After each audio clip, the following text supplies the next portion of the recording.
अस्सलामुअलैकुम, मैं आपका होस्ट चौधरी बाबर शिरकंजू। आप देख रहे हैं हमारा YouTube channel Chaudhary Babar कंजू official.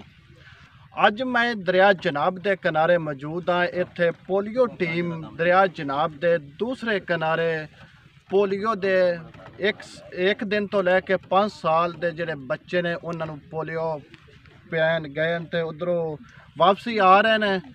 तो इन्हें असी गलबात करनी है क्योंकि कुछ ऐसे गौरमेंट के महकमे होंगे कि अपने काम के गफलत और लापरवाही कर जाते भी चलो खैर ही सही असी इदों पवा लेने उधर 4 बच्चे रह भी जान खैर है। लेकिन इन्होंने असी गल करने भी इतनी मेहनत और मुशक्कत करके दरिया दे उस पार गए फिर आए।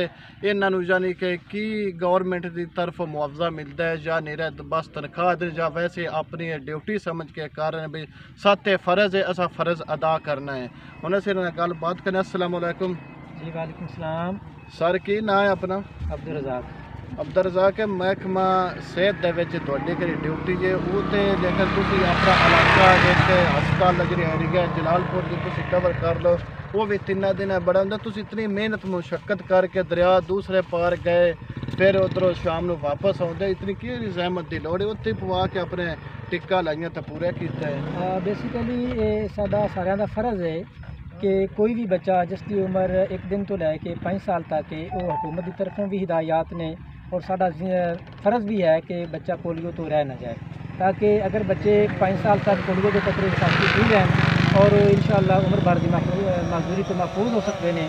लिहाजा साडा ये फ़र्ज़ है कि जितना भी दूर दराज इलाका होगा असी इंशाअल्लाह उस इलाके तक जरूर नहीं। इधर तो रास्ता भी कोई भी चलो मोटरसाइकिल से आया अगर रास्ते तो निकल गया दूसरे इलाके में इतनी मेहनत करके फिर दरिया जनाब कश्ती से पार जाते फिर पैदल 5-7 किलोमीटर दूर जाके कतरे पे आते इनकी वजह की है फिर?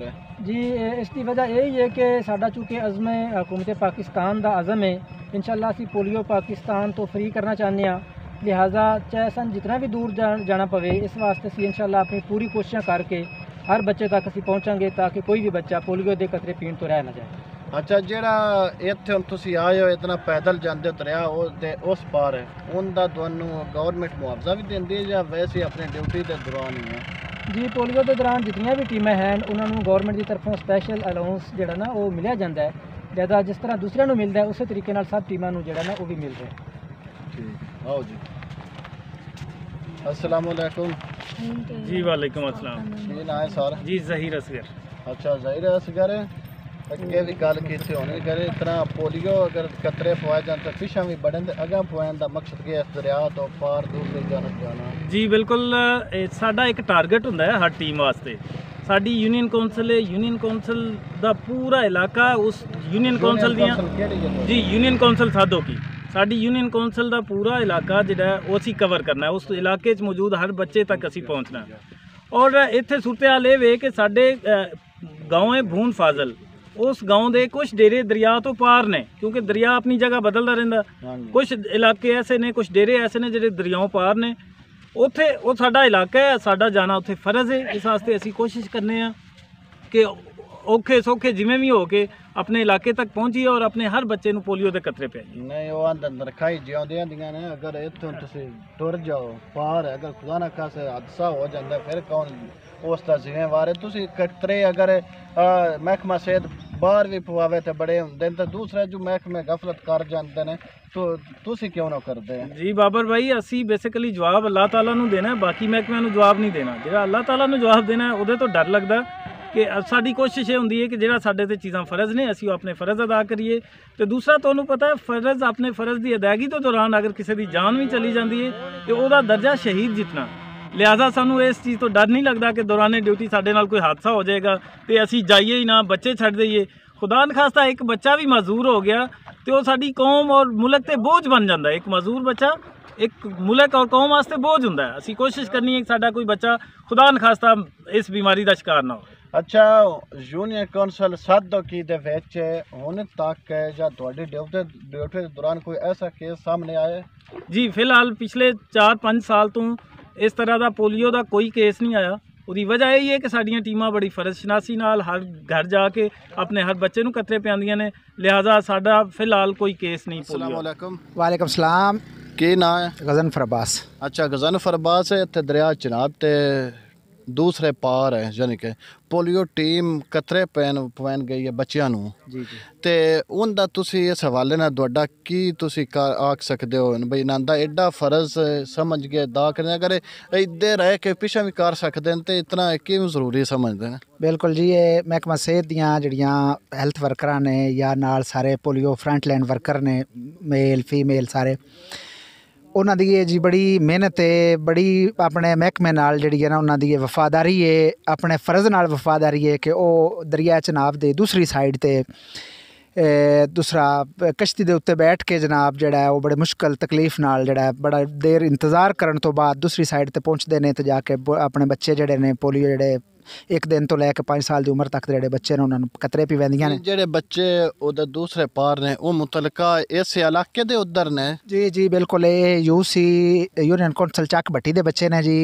ते दरिया की दूसरी साइड कटाव होने की वजह तो ਜਿਹੜੇ ਜ਼ਮੀਨਾਂ ਡਿੱਗ ਗਈਆਂ ਨੇ ਦੂਸਰੀ ਸਾਈਡ ਤੇ ਜਿਹੜੇ ਚਲੇ ਜਾਂਦੇ ਨੇ ਫਿਰ ਉਹ ਆਪਣੇ ਬੱਚਿਆਂ ਨੂੰ ਵੀ ਨਾਲ ਲੈ ਜਾਂਦੇ ਨੇ ਸਵੇਰ ਤੋਂ ਲੈ ਕੇ ਸ਼ਾਮ ਤੱਕ ਲਿਹਾਜ਼ਾ ਇਹ ਕਿ ਟੀਮਾਂ ਜਾਂਦੀਆਂ ਨੇ ਉਹਨਾਂ ਦੇ ਮਗਰ ਜਾ ਕੇ ਜਿਹੜੇ ਬੱਚੇ ਆਪਣੇ ਕਮਿਊਨਿਟੀ ਦੇ ਬੱਚੇ ਨੇ ਜਾਂ ਆਪਣੇ ਪਿੰਡ ਦੇ ਬੱਚੇ ਨੇ ਗਾਉਂ ਦੇ ਬੱਚੇ ਨੇ ਤਾਂ ਕਿ ਕੋਈ ਵੀ ਬੱਚਾ ਜਿਹੜਾ ਹੈ ਉਹ ਪੋਲੀਓ ਦੇ ਕਤਰੇ ਪੀਣ ਤੋਂ ਮਹਿਰੂਮ ਨਾ ਰਹਿ ਜਾਵੇ ਟੀਮਾਂ ਬੜੀ ਮਿਹਨਤ ਕਰਦੀਆਂ ਨੇ ਜੀ ਜਨਾਬ ਜਿਹੜਾ ਤੇ ਕਸ਼ਤੀਆਂ ਤੇ ਸਵਾਰ ਹੋ ਦੂਸਰੇ ਜਿਹੜੇ ਮਹਿਕਮੇ ਸਰਕਾਰੀ ਜਿਹੜਾ ਵੀ ਹੈ ਉਹ ਜਾਨ ਕਿ ਆਪਣੇ ਇਸ ਕੰਮ ਵਿੱਚ ਕੁਤਾਹੀ ਉਹ ਲਾਜ਼ਮੀ ਕਰ ਜਾਂਦਾ ਵੀ ਚਲੋ ਯਾਰ ਸਾਨੂੰ ਕਿਹੜੀ ਉੱਤੇ ਜਾਣ ਦੀ ਜ਼ਰੂਰਤ ਹੈ ਜਾਂ ਆਪੇ ਆਏਗਾ ਤਾਂ ਵੇਖੀ ਜਾ ਸੀ ਲੇਕਿਨ ਇਹ ਮਹਿਕਮਾ ਕਿਉਂ ਨਹੀਂ ਕੁਤਾਹੀ ਕਰ ਸਕਦਾ ਮਹਿਕਮਾ ਹੈਲਥ ਜਿਹੜਾ ਜੀ ਇਹਦੇ ਜਿਹੜੇ ਮਗਰੋਂ ਚੈੱਕ ਕਰਨ ਵਾਲੀਆਂ ਟੀਮਾਂ ਹੁੰਦੀਆਂ ਨੇ ਨਾ ਮਤਲਬ ਯੂਨੀਅਨ ਕੌਂਸਲ ਦੇ ਜਿਹੜੇ ਇੰਚਾਰਜ ਹੁੰਦੇ ਨੇ ਜਾਂ ਤਹਿਸੀਲ ਦੇ ਜ਼ਿਲ੍ਹੇ ਦੇ ਇੰਚਾਰਜ ਜਿਹੜੇ ਹੁੰਦੇ ਨੇ ਉਹ ਦਰਿਆਵਾਂ ਤੇ ਅਕਸਰ ਜਿਵੇਂ ਤੁਸੀਂ ਵੇਖਿਆ ਹੋਣਾ ਕਿ ਚੰਗੜਾਂ ਦੀਆਂ ਝੁੱਗੀਆਂ ਛੁੱਗੀਆਂ ਹੁੰਦੀਆਂ ਨੇ ਇਹਨਾਂ ਨੂੰ ਸੱਦੇ ਨੇ ਮਤਲਬ ਹਾਈ ਰਿਸਕ ਖਾਨਾ ਬਦੋਸ਼ ਰੋਗ ਖਾਨਾ ਬਦੋਸ਼ ਮਤਲਬ ਮਹਿਕਮਾ ਸਿਹਤ ਦੀ ਜ਼ਬਾਨ ਦੇ ਵਿੱਚ ਸੱਦੇ ਨੇ ਹਾਈ ਰਿਸਕ